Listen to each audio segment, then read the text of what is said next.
Mana itong agi for pila ka minutes raw. So bye-bye na siya. Kamay na lang kulang ani. Ito ang lingonon niya. Dagdag gamit kayo nga nani kay maka wanda. Maka-maximize sa tong kumpay. At the same time hindi na hapo kayo pag so pag-anamon lang ni siya bantay dere.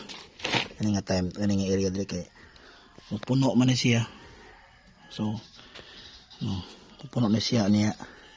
Imo nang i-drain dia kay para dili kayo dili mapuno kay matakal man na.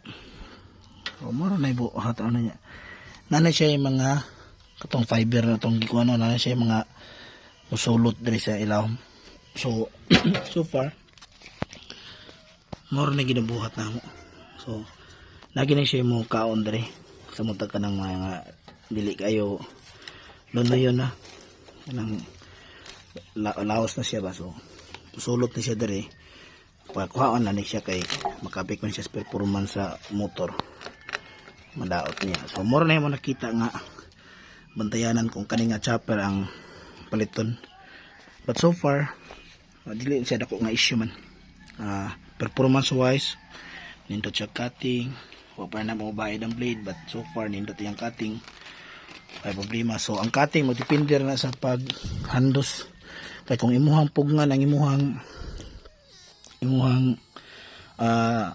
kumpay dere mupinaw na siya ingon ani kung pugngan nimo, pero buhian na nimo or idot-dot nimo kusog ana mo na mo tag-as. So buhian nimo tunga-tunga dapita inaana na iyang cutting. So ganahan na mga kanding inani. So mo nang among style sa primero idot-dotan siya kay na may mga dagko, but ikabot na tunga-tunga dahon na puro buhian na mo tag-as na siya iyang inani. So mo na siya ibuhot na mo dire. So mo na iyang cutting na ipino kasi lagpad. So halo na siya. So sa ko ni napir magperi madidi aqua rensone og hindi ko pira sa karon nga feeding.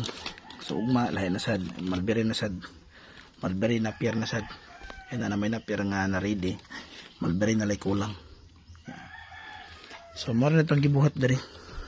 So ay nalatag kuan. So tantangon gini siya kay para di ma-affect sa performance sa motor. Yeah. Pindot yang wala interruption yung tuyok ba.